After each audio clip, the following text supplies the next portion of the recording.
Breaking this morning after that dramatic turbulence on board Singapore Airlines Flight 321. The Singapore Airlines flight that was hit by severe turbulence last week. ஒரு விமானம் லண்டன்லேருந்து Singapore நோக்கி அதனுடைய பயணத்தை மேற்கொள்கிறது. மணி கரெக்டாக 10. அங்கே இருக்கக்கூடிய எல்லாருமே சீக்கிரமாக இப்போ சிங்கப்பூரில் இறங்க போகிறோம் அப்படின்னு நினச்சிட்டு இருக்காங்க. 37,000 அடி உயரத்தில் பறந்துட்டு இருந்த அந்த விமானம் திடீர்னு பார்த்தா 6,000 அடி உயரம் கீழே விழுது. அப்படி விழுறதுனால 73 வயசு மதிக்கத்தக்க ஒரு நபர் இறந்துடுறார். பல நபர்கள் தூக்கி வீசப்படுறாங்க. சில நபர்கள் 2 ரோ 3 ரோக்கு பின்னாடி வீசி எறியப்படுகிறார்கள். பலருடைய தலையில் பலத்த காயம், பலருடைய அந்த தண்டுவடம் அப்படிங்கிறது பாதிப்படையுது. இது எல்லாம் முடிவடைகிறதுக்கு முன்னாடி விமானம் மறுபடியும் சாதாரணமாக பறக்க ஆரம்பிக்குது. இந்த விமானம் சிங்கப்பூர் ஏர்லைன்ஸ்.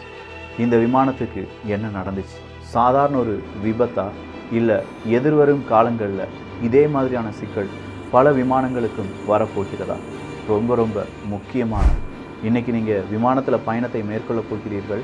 நாளைக்கு அடுத்த வருடம் 10 வருடங்களுக்குள் நாங்கள் விமானத்தில் பயணம் மேற்கொள்வோம் இப்படின்னு சொல்கிற யாராவது ஒரு நபர், விமானத்தில் பயணத்தை மேற்கொள்ளக்கூடிய நபர்கள் நிச்சயமாக தெரிந்திருக்க வேண்டிய ஒரு பதிவு. அன்பு தமிழஞ்சங்களுக்கு தமிழ் பொக்கிஷத்தின் வணக்கங்கள்.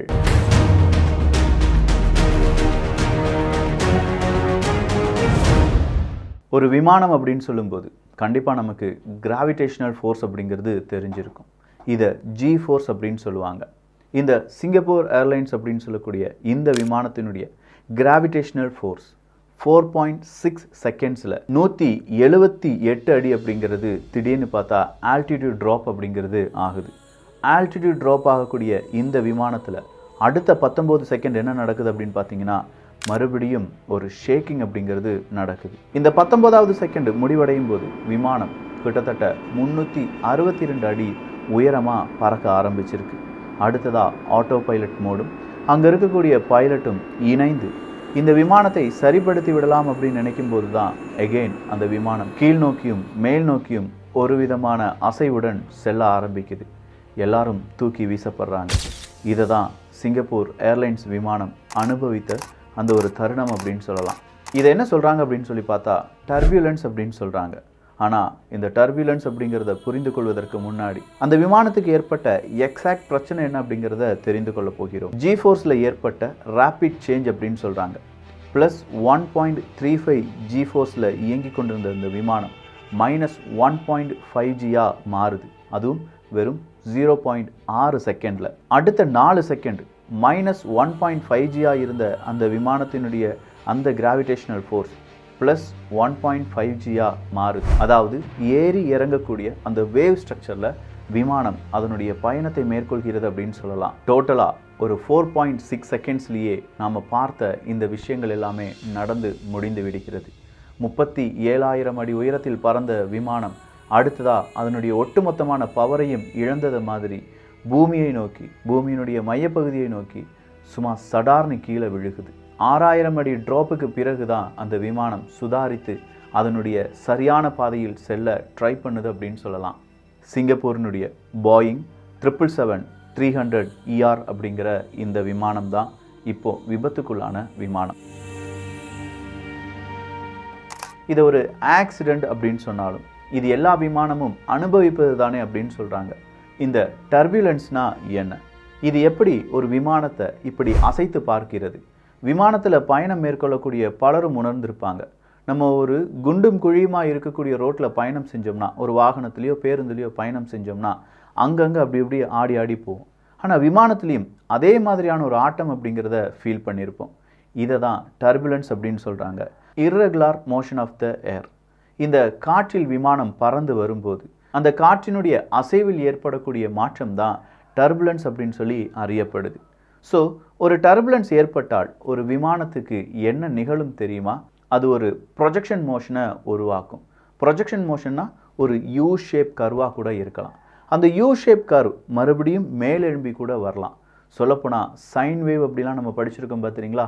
இந்த மாதிரி ஒரு விமானம் கீழே எழும்பி மேலே வந்து கீழே போய் மேலே வந்து இந்த மாதிரியான ஒரு நிலை ஏற்படும் போது தான் விமானத்துள்ள இருக்கக்கூடிய நமக்கு ஒரு ஷேக்கிங் அப்படிங்கிறத ஃபீல் பண்ணுவோம். 2024 கணக்குப்படி ஒரு ஏர்கிராஃப்ட் அப்படிங்கிறது ஒரு வருடத்தில் அது எப்போவுமே பறந்துட்டுருக்கு அப்படின்னா கிட்டத்தட்ட 68,000 முறை இதே மாதிரியான டர்புலன்ஸ் அப்படிங்கிறத அது ஃபீல் பண்ணியிருக்கும், இல்லை அதை கடந்து தான் வந்துட்டுருக்கோம். ஸோ 68,000 முறை ஃபீல் பண்ண ஒரு டர்புலன்ஸ் அப்படிங்கிற இந்த மோஷன், ஏர் மோஷனில் ஏற்படக்கூடிய சேஞ்ச் எப்படி சிங்கப்பூர் ஏர்லைன்ஸை மட்டும் இந்த அளவுக்கு பாதித்தது? இதுதான் இப்போ இருக்கக்கூடிய கேள்வி. இந்த கேள்விக்கான பதில் கிடைக்கும் போதே வருங்காலம் எப்படி இருக்கும் அப்படிங்கிறதுக்கான பதிலும் நமக்கு கிடைச்சிரும். 240க்கும் அதிகமான மனிதர்கள் அதில் பயணத்தை மேற்கொண்டார்கள் அப்படின்னு சொல்லி பார்த்தோம். அதில் 104 நபர்கள் ரொம்ப பெரிய அளவில் காயமடைந்தவர்கள். அதுலேயும் 41லேருந்து 42 மனிதர்கள் வாழ்நாள் முழுவதும் இந்த விபத்து காரணமாக அவங்களுடைய உடம்பில் ஏதோ விதமான வலியையும் வேதனையும் அனுபவிக்க போகிறாங்க. 73 வயது இருக்கக்கூடிய மிஸ்டர் கிச்சன் அப்படின்னு சொல்லக்கூடிய பிரிட்டன் நாட்டை சார்ந்த ஒரு முதியவர் இறந்துட்டார். அப்படி இறந்ததற்கான காரணம் ஹார்ட் அட்டாக் அப்படின்னு சொல்கிறாங்க. இப்படி ஒரு ஃப்ளைட்டில் ஒரு டர்புலன்ஸ் காரணமாக அது ஏறி இறங்கி நிறைய பேர் வீசப்பட்டார்கள் அப்படின்னு சொன்னோம் பார்த்தீங்களா. க்ரூ மெம்பர்ஸ் உடனடியாக அவங்க கொடுத்த அறிவிப்பு என்னென்னா, இங்கே யாராவது மெடிக்கல் சம்மந்தமாக படிச்சிருந்தீங்கன்னா சக பயணிகளுக்கு உங்களுடைய உதவிகளை செய்யுங்கள் அப்படிங்கிறது தான். அப்படி சக பயணிகளாக வந்த ஒரு கப்பல் இருக்காங்க. அவங்க ஹனிமூனை முடிச்சுட்டு வராங்க. அவங்க 2 பேருடைய வயதும் 28 தான். இந்த மிஸ்டர் கிச்சன் அப்படிங்கிறவருக்கு சிபிஆர்லாம் செஞ்சு பார்க்குறாங்க. பட் அவரை காப்பாற்ற முடியலை. நிறைய விதமான முதலுதவி கிட் அப்படிங்கிறது அவைலபிளாக தான் இருந்துச்சு. ஆனால் திடீர்னு ஏற்பட்ட அந்த விமானத்தினுடைய இந்த டர்புலன்ஸ் பிரச்சனை காரணமாக பயந்த அந்த நபருக்கு ஹார்ட் அட்டாக் வந்திருக்கும் அப்படின்னு சொல்கிறாங்க. இந்த டர்புலன்ஸ் அப்படிங்கிறது ஒரு உயரத்தில் ஏற்படும் போது வேவ், நம்ம கடலில் அலை வருவதை பார்த்துருப்போம் பார்த்தீங்களா, இதே மாதிரி காற்றும் அப்படி அசைந்து ஓடிக்கொண்டு இருக்கும். அந்த இடத்துல ஒரு விமானம் சிக்கும்போது காற்றினுடைய அந்த ஒரு ஹொரிசோண்டல் மூவ்லேருந்து வெர்டிக்கல் மூவாக மாறும்போது அங்கே ஒரு வேவ் அப்படிங்கிறது கிரியேட் ஆகும். அந்த வேவில் சிக்கக்கூடிய விமானங்கள் டப டப டபனி அடிக்கிற மாதிரியான ஒரு ஃபீல் உருவாகும். இப்படி ஒரு டர்புலன்ஸ் அப்படிங்கிறது ஏன் உருவாகுது அப்படிங்கிற ஒரு கேள்விக்கு அதுக்கு கீழே இருக்கக்கூடிய பெரிய மலைகளாக இருக்கலாம், குன்றுகளாக இருக்கலாம், மொத்தத்தில் மவுண்டெயின்ஸ் அப்படின்னு வச்சுக்கோங்களேன், சூறாவளிகளும் ஒரு காரணமாக மாறலாம். அப்படி இல்லைனா ஜெட் ஸ்ட்ரீம் அப்படிங்கிறது தான் ஒரு காரணமாக சொல்லப்படுது. ஸோ இங்கே நம்ம பார்த்த மலைகள் இல்லாட்டி பெரிய அளவில் அங்கே இருக்கக்கூடிய சூறாவளி அப்படின்னு சொல்லி பார்த்தாலும் ஜெட் ஸ்ட்ரீம் அப்படிங்கிறது இதற்கு ஒரு காரணமாக இருக்கும் அப்படின்னு சொல்லியிருக்காங்கல்ல. அதை கொஞ்சம் மைக்ரோஸ்கோப் லெவலில் பார்க்க போகிறோம். ஒரு மலை இல்லாட்டி மலை குன்றுகளில் காற்று அப்படிங்கிறது சமமாக அடிச்சிட்ருக்கும். ஸோ ஹொரிசோண்டலாக இருக்கக்கூடிய காற்று ஒரு மலை குன்றின் மீது படும்போது திடீர்னு வெர்டிக்கலாக மேலெழும்ப ட்ரை பண்ணும். அப்படி மேலெழும்பி வர்றதுனால தான் நாம் இந்த டர்புலன்ஸ் அப்படிங்கிறது உருவாகுதுங்கிறத நம்ம பார்த்துட்டோம். இங்கே ஜெட் ஸ்ட்ரீம் அப்படின்னு நான் சொன்னேன் பார்த்தீங்களா, இந்த ஜெட் ஸ்ட்ரீம் அப்படிங்கிறது ஒரு நேரோ பேண்ட் ஆஃப் ஹை வெலோசிட்டி ஏர். அது எப்படி ஃப்ளோ ஆகும் அப்படின்னு கேட்டிங்கன்னா 250 km/h அப்படிங்கிற ஒரு ஸ்பீடில் ஃப்ளோ ஆகும். கிட்டத்தட்ட 9லேருந்து 16 கிலோமீட்டர், அதாவது 30,000 அடியிலிருந்து 52,000 அடி வரை இந்த உயரத்தில் நம்ம பறக்கக்கூடிய எந்த பொருள் வேணாலும் இந்த ஜெட் ஸ்ட்ரீமுக்குள்ளே சிக்கலாம் அப்படின்னு சொல்கிறாங்க. இதை கிளியர் ஏர் டர்புலன்ஸ் அப்படின்னும் சொல்லுவாங்க. இந்த கிளியர் ஏர் டர்புலன்ஸ் அப்படிங்கிறதுல மேகங்கள் இருக்காது. ஸோ உடனடியாக அங்கே இருக்கக்கூடிய விமானிகள் அதை பார்த்து ஓட்ட முடியுமா? அந்த இடத்துல காற்றுக்கு ஏதோ ஒரு பிரச்சனை இருக்குது, காற்றினுடைய மூமெண்ட், ஒரு ஜெட் ஸ்ட்ரீம் இருக்குது அப்படிங்கிறத உணர்ந்து கொள்ள முடியுமான்னு பார்த்தா முடியாது. ஆனால் அங்கே இருக்கக்கூடிய சென்சார்ஸின் உதவியுடன் நம்முடைய விமானிகள் இந்த மாதிரியாக ஏற்படக்கூடிய டர்புலன்ஸையும் கடந்து செல்வதற்கான முயற்சிகளை மேற்கொள்வார்கள். போன அந்த சிங்கப்பூர் ஏர்லைன்ஸ் நம்ம அப்படிங்கிறத பார்த்தோம். 4.6 செகண்ட்ஸ்லேயே எல்லாமே நடந்து முடிஞ்சிருச்சு அப்படின்னு சொன்னாலும் ஆட்டோ பைலட் மோட் அப்படிங்கிறதும் அங்கே இருக்கக்கூடிய விமானியும் சேர்ந்து சில முக்கியமான முடிவுகளை எடுக்கிறாங்க. குறிப்பாக பிரேக்கிங் சிஸ்டத்திலிருந்து ஆல்டிடியூடை இன்னும் கொஞ்சம் ஹையர் ஆக்குறதும் ஆல்டிடியூடை சமநிலைப்படுத்துவதும் அப்படின்னு சொல்லி அவங்களுடைய முயற்சிகள் எல்லாத்தையுமே எடுத்தாங்க அப்படின்னு சொல்லி பார்த்தோம். ஆனால் நான் சொன்ன மாதிரி வேவ் ஸ்ட்ரக்சரில் அந்த காற்று மாறும்போது அதற்குள்ள இந்த விமானமும் சிக்கும்போது மேலையும் கீழையும் சொல்லி அந்த விமானத்தில் ஏற்படக்கூடிய மாற்றம் காரணமாக சீட் பெல்ட் போடாத பல நபர்களும் தூக்கி எறியப்பட்டார்கள்.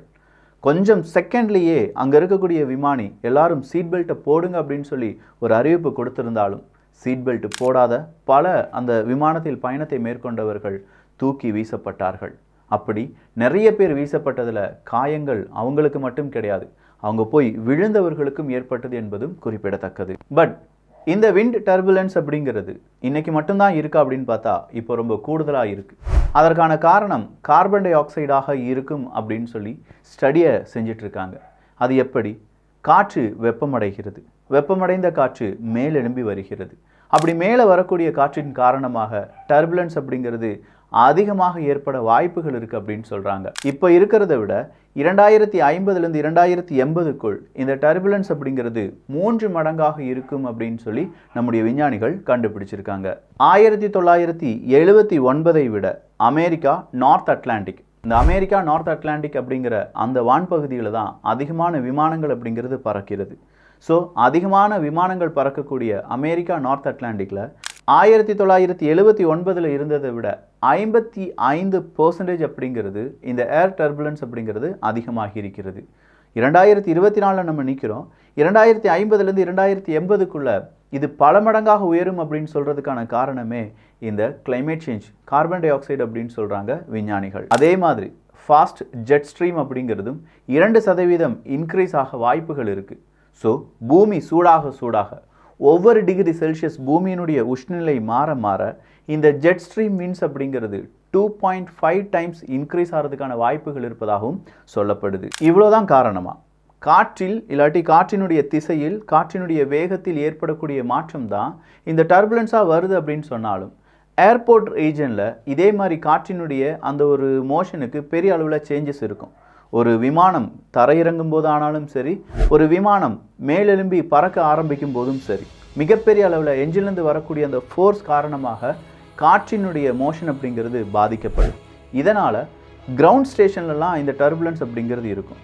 ஆனால் இது கொஞ்சம் கொஞ்சமாக மேலெழும்ப காற்றினுடைய இல்லாட்டி உஷ்ண காற்றினுடைய அந்த மோஷன்ஸ்லேயும் பிரச்சனை வருவதனால தான் அதிகமான டர்புலன்ஸ் பிரச்சனை அப்படிங்கிறத இப்போ இருக்கக்கூடிய விமானங்கள் மிகப்பெரிய அளவில் என்ன செய்ய ஆரம்பிக்கிறாங்க, இப்போ உணர ஆரம்பிக்கிறாங்க. அப்படி உணர ஆரம்பிக்கக்கூடிய அந்த விமானிகள் சீட் பெல்ட்டை கட்டாயமாக நீங்கள் இந்தந்த தருணங்களில் போட வேண்டும் அப்படின்னு சொல்லியிருப்பாங்க. சிங்கப்பூர் ஏர்லைன்ஸ் அதை தவறிவிட்டதா அப்படின்னு கேட்டால் அந்த நேரம் பிரேக்ஃபாஸ்ட் கொடுக்க அங்கே இருக்கக்கூடிய விமான பணிப்பெண்கள், பணியாட்கள் அங்கே வந்து நிற்கும் போதும், இல்லை இது நார்மலாக தான் பறந்துட்டு இருக்கு, உடனடியாக எந்த பிரச்சனையும் இல்லை அப்படின்னு சொன்னதுனால மட்டும்தான் அந்த சீட் பெல்ட்லேருந்து வெளியில் வந்திருக்காங்க. யாரெல்லாம் சீட் பெல்ட் போட்டு இருந்தாங்களோ அவங்கெல்லாம் கொஞ்சம் தப்பிச்சுக்கிட்டாங்க. யாரெல்லாம் சீட் பெல்ட் போடாமல் இருந்தாங்களோ அவங்கெல்லாம் தூக்கி வீசப்பட்டார்கள். கொரோனாவுக்கு முன்னாடி கிட்டத்தட்ட 450 கோடி பயணங்கள் அப்படிங்கிறது விமானத்தில் மேற்கொள்கிறார்கள். இந்த உலகத்தில் பல விமான பயணங்கள் அப்படின்னு சொல்கிறது 450 கோடியாக இருந்துச்சு. ஆனால் இப்போது அதே மாதிரியான பயணம் கிட்டத்தட்ட 7.8 பில்லியனாக உயர்ந்திருக்கிறது. ஸோ அடுத்ததாக 2036லையும் ஒரு 8 பில்லியன் விமான பயணங்கள் அப்படிங்கிறது எல்லோரும் மேற்கொள்ள போகிறோம். அப்போ வானத்தில் அதிக விமானங்கள் பறக்க போகின்றன, அதிகமான கார்கோ விமானங்களும் பறக்க போகின்றன, நிறைய இராணுவ விமானங்களும் பறக்க போகின்றன. இப்படி எல்லாமே பறக்கும்போது மறுபடியும் அந்த உயரத்தில் இருக்கக்கூடிய காற்றினுடைய மோஷன்ஸுக்கு, அந்த ஒரு பயணத்துக்கு பல தடைகள் அப்படிங்கிறது உருவாகுமே. இதனால் டர்புலன்ஸ் அப்படிங்கிறது ஏற்படுமா என்று கேட்டால் ஏற்படுவதற்கு நிறையவே வாய்ப்புகள் இருக்குது அப்படின்னும் சொல்லியிருக்காங்க. ஒரு விமான பயணத்தின் போது சாதாரண விமானத்தில் பயணத்தை மேற்கொள்ளக்கூடிய நபர்கள் 10 நிமிடங்கள், 1 மணி நேர பயணம்னா அட்லீஸ்ட் 10 நிமிடங்கள் இந்த டர்புலன்ஸ் அப்படிங்கிறத அவங்க ஃபீல் பண்ணுவாங்களாம். ஆனால் காலங்கள் கூட 20லேருந்து 30 நிமிடங்களும் நம்ம டர்புலன்ஸ் கூடவே இருக்க வேண்டியதாக இருக்கும். அதாவது விமான பயணத்தில் இந்த ஏற்ற இறக்கம் அப்படிங்கிறது இல்லாட்டி டபன்னு அடித்து இறங்கி போகிறது அப்படிங்கிறது எல்லாமே இருக்க வாய்ப்புகள் இருப்பதாக கூறப்படுகிறது. அப்படின்னா எல்லா விமானங்களும் இதே மாதிரியான டர்புலன்ஸால் எஃபெக்ட் ஆகுதா அப்படின்னு பார்த்தா எஃபெக்ட் ஆகுது. ஆனால் சிங்கப்பூர் ஏர்லைன்ஸ் மாதிரி இவ்வளோ பெரிய ஒரு எஃபெக்ட் அப்படிங்கிறது பல விமானங்களுக்கும் இல்லை. இப்போ இருக்கக்கூடிய விமானங்கள் எல்லாமே இந்த டர்புலன்ஸ் அப்படிங்கிறத எதிர்ப்பதற்கும் இதிலிருந்து தப்பிப்பதற்குமான நிறைய விதமான வழிமுறைகளில் தான் உருவாக்கப்படுகின்றன. ஆனால் அதையும் மீறி இந்த டர்புலன்ஸ் அப்படிங்கிறது அந்த நேரத்தில் அங்கே காற்று ஒரு ஜெட் ஸ்ட்ரீமாக இருந்திருக்கும் அப்படின்னு சொல்கிறாங்க. அந்த ஜெட் ஸ்ட்ரீமில் இந்த விமானம் சிக்கியிருப்பதற்கான வாய்ப்புகள் இருந்ததாகவும் சொல்லப்படுகிறது. எது எப்படி இருந்தாலும் டர்புலன்ஸ்னால் என்ன, இந்த சிங்கப்பூர் ஏர்லைன்ஸ் விமானத்துக்கு என்ன நிகழ்ந்தது, கார்பன் டை ஆக்சைடு அப்படிங்கிறது அதிகமாக உமிழப்படக்கூடிய ஏரியாக்கள், உமிழப்படுவதால் என்னென்ன நடக்கும் அப்படிங்கிறதும், கிளைமேட் சேஞ்ச், விமான விபத்துகள், வரும் தலைமுறைக்கான விமான பயணங்கள் அப்படிங்கிறதுக்கான பெரிய ஒரு பிக்சரையும் தான் இந்த பதிவில் உங்களுக்கு நான் தந்திருக்கேன். இந்த பதிவில் நிறைய டேட்டா இருக்குது. ஒரு மாணவனுக்கோ ஒரு மாணவிக்கோ இந்த பதிவை போட்டு காண்பித்த பிறகு இதில் சொல்லியிருக்கக்கூடிய விஷயங்கள் ஜெட் ஸ்ட்ரீமாக இருக்கட்டும், G-ஃபோர்ஸாக இருக்கட்டும், இல்லை நாம் சொன்ன இந்த டர்புலன்ஸை உருவாக்கக்கூடிய அந்த விஷயங்களாக இருக்கட்டும், இதெல்லாம் படித்து பார்க்க சொல்லுங்கள். அவங்க கண்டிப்பாக விமானத்தில் பயணத்தை மேற்கொள்வார்கள். அந்த நேரம் இந்த டாப்பிக்கும் வருங்காலத்தில் விமான விபத்துகளை தவிர்ப்பதற்கான விஞ்ஞானிகளாக நம்முடைய மாணவ மாணவிகள் உருவாகுவதற்கான ஒரு உந்து சக்தியாகவும் இது இருக்கும் அப்படின்னு சொல்லி நம்புவோம். நல்லதை பகிர்ந்து நல்ல சமுதாயத்தை உருவாக்குவோம். நன்றி, வணக்கம்.